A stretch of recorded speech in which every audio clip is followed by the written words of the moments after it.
5 things you should never say or do in Greece by this man right here from this channel that is My Greek Lifestyle. Make sure to check it out.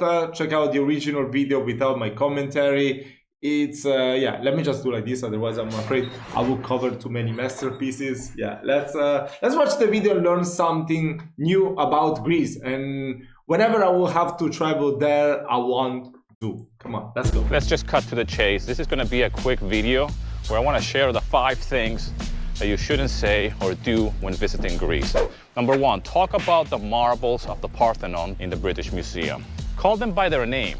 They are not Oh, in the British Museum. the Elgin marbles. They are the Parthenon marbles. When you visit Greece, especially if you go to Athens and you go to the Acropolis, and you're gonna just come here and say like, oh yeah, wonderful, I just been to the Parthenon and I have also seen or heard of, or just the mere fact that you're mentioning the marbles that are over there will be a very sensitive topic for a lot of Greeks, me included, because I lived in England.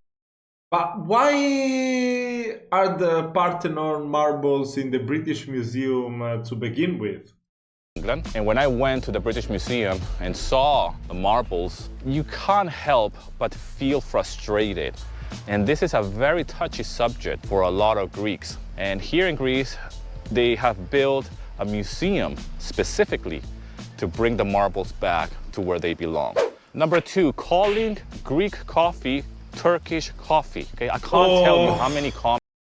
Oh my god, I'm sweating already. I'm sweating already. I just reacted yesterday to a video about things in my Turkish home by a Turkish girl. And yes, this was featured in the video. Okay, I'm not gonna comment on that. I don't want to start a war here in my YouTube channel.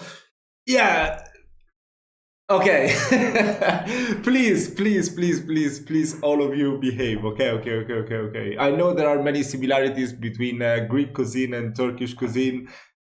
Let's be calm for a while, okay? I have gotten whenever I release a video, either it's about Greek coffee or halvas, and yes, it is the same thing, but you happen to be in Greece. Same thing. I come from Venezuela, all right? So I share many similarities. Is it actually the same thing, or there are some differences? When it comes to food and culture with Colombians, Brazilians, Ecuador, we share a lot of things that are similar. For example, arepas.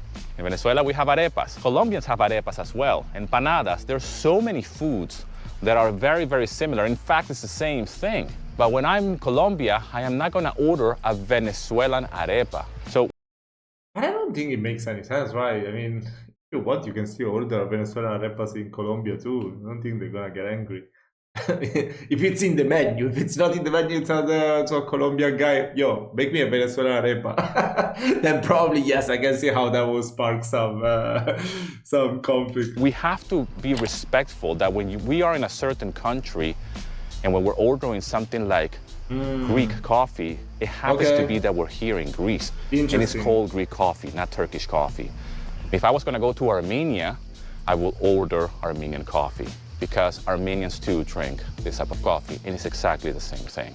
Number 3, politics. Avoid talking about politics here in Greece. Don't talk about the economical crisis that happened in 2008, 2010 and onwards. I lived through that. Don't talk about the austerity measures. Don't talk about current, past or future politic affairs. Imagine me going to America right now as a visitor, which I have family members that live in America, by the way.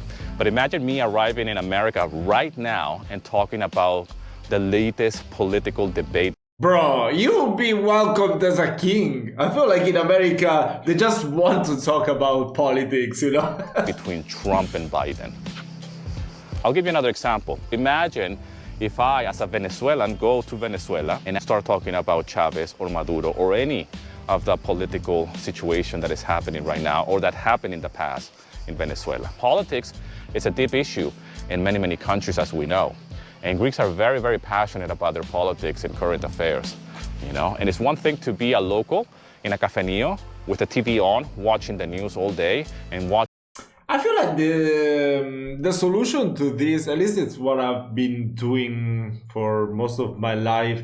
It's just to, if you want to talk politics in a foreign country, you should do that with the intention of learning more about it. You know, instead of being like, oh, I feel like what you're doing in your country is wrong. You should be just like asking people to explain their view on what is going on in their country and why they think that certain things might have happened in the past and how politics have been a part of it. Like that way, so you can learn more stuff and let the people that actually know about it talk to you about it, so you will learn a lot. And yeah, you don't need to judge because that's not your country. Why are you even interfering with it? Like, I don't really even talk that much about politics in Italy. I just try to learn as much as I can, and then when it's the time to vote or take a decision, yeah, definitely I'll have all the means to do so. So I would say that most people should do that. I know many people who just go to a country and be like, oh, I've seen people going to China and be like, oh, communism is bad, you should stop, there's no freedom, whatever. Why? Who are you? Who entitles you to do such a thing? I mean, I feel like, yeah, I don't know.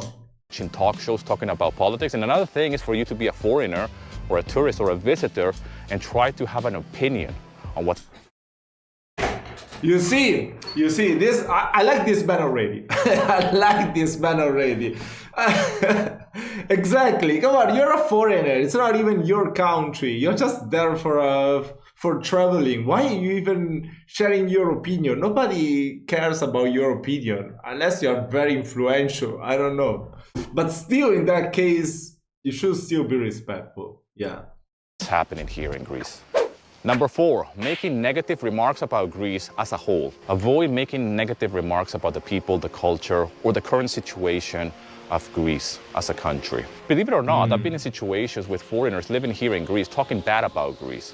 Sometimes foreigners think that because I am a foreigner, they can vent and talk about the negative things that Greece has because I am not Greek. But you're terribly mistaken. And I have been in situations where foreigners have mentioned little things here and there which are a little bit of a stab to the Greek culture and the people. And I take that very personally because my wife is Greek. I have a family who happens to be Greek. Just because I'm a foreigner, I am not someone that you should trust and talk negatively about this country. And I don't want to sound very patriotic or anything, but yeah, even though those things might be true, I am not someone that you're going to find understanding because I'm actually going to get offended by it. So imagine how will a Greek will feel when you do these negative remarks. Avoid talking about sensitive historical events when it comes down to occupation, when it comes down to anything that it will open a Pandora's box of deep wounds.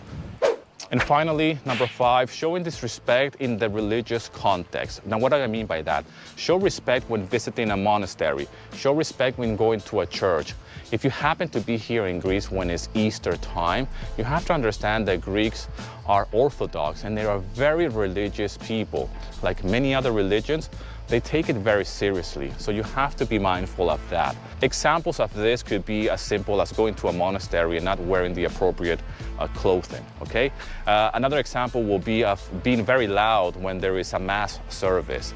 Another example will be of taking pictures or filming a video when you're not allowed to do so. I guess this is common sense. I was not gonna add this to the list, but then again, common sense is not very common. So I don't want to offend anybody with this video, but you have to understand that when you visit Greece and you come here to Greece, yes, you are going to visit a lot of religious sites, okay, like monasteries and churches. It's just hard not to come across different situations where you might find yourself in and you might want to go and visit. Just be mindful.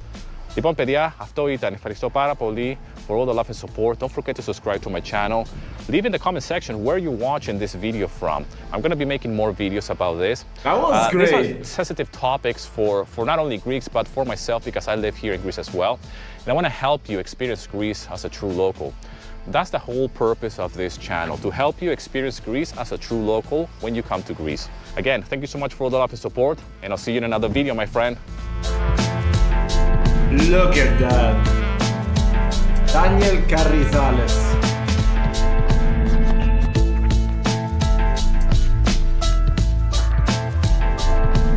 Great stuff, this video. Great stuff. Straight to the point. No bullshit. Just telling you what might offend people from the country where he's located at, where he is living.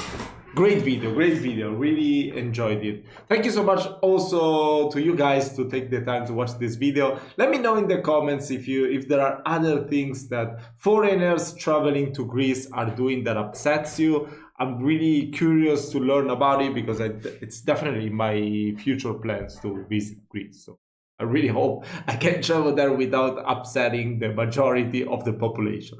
Thank you so much again for watching. Efcharisto, I think that's what he said, and I will see you in my next video.